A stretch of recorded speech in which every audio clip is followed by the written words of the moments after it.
بسم الله الرحمن الرحيم.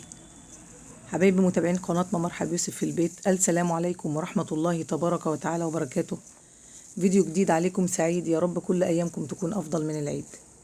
النهاردة إن شاء الله ست الكل كان جاي ليا خطيب يخطب بنتي رقم 3، عقبال كل الحبايب يا رب إن شاء الله. ودي التجهيزات اللي أنا بدأت أعملها. أولا غسلت الكاسات زي ما حضراتكم شايفين كده، والصينية اللي تحتهم، والأطباق الصيني اللي هنقدم فيها الفاكهة. وبدأت أجيب الفاكهة اللي أنا أقدر عليها، كل واحد حسب مقدرته يا جماعة، ما حدش يتأيد باللي أنا حاطاه في الفيديو. جبت التفاح زي ما حضراتكم شايفين كده، وبدأت إن أنا أغسله كويس جدا وأطلع منه أي رواسب، أي اتساخات، علشان الحاجة تكون نظيفة، والله تبارك وتعالى ما يسألناش إن إحنا أكلنا الناس حاجة مش كويسة. زي ما انتم شايفين كده اهوت. طبعا بنقعه شوية، أنا قعدته بتاع 5 دقايق ولا حاجة، ورحت مطلعة منه الاتساخات اللي فيه، وغسلته وخليته زي الفل زي ما حضراتكم شايفين. حبايبي التفاح بتاعنا كان ب70 جنيه، جبت كيلو ونص علشان يقضينا ويقضي الجماعة اللي جايين. وادي العنب بتاعي كمان جبته وغسلته كويس جدا.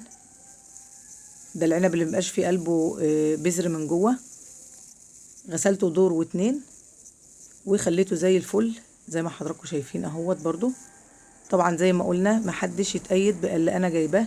ممكن تحطي موز بس، ممكن تحطي عنب بس، ممكن حضرتك تحطي تفاح بس، ممكن تحطي كله زي ما انا حاطه، ممكن تزودي اكتر، ممكن حضرتك تقللي عن كده، مفيش اي مشكله خالص. كل واحد حسب مقدرته وحسب ما الله تبارك وتعالى موسع له في الرزق بتاعه. بدأت يا ست الكل كمان جبت مانجا، دول حوالي منجتين او 3 كبار. بصراحه انا مش فاكره سعر المانجا كان كام، بس هو برضو كان معدي ال30 وال35 جنيه. جبت حوالي 2 كيلو. نقيت المانجا الكبيرة علشان بتريحني في عمل العصير. انا عاملة عند حضراتكم فيديو ازاي تعملي العصير بمانجاية واحدة بس، ادخلوا عليه هيعجبكم وهتوفري كتير جدا. ده لما يكوني عاملة لحبايبك. اما انا عشان خاطب بنتي بقى وبحبه جبت له 2 كيلو، عملت له مانجتين كبار او 3 لنا كلنا. وبعدين جبت الموز يا حبايب قلبي، جبت حوالي كيلو ونص. طبعا احنا هنحط في كل طبق تفاح متقطع، وصابع موز،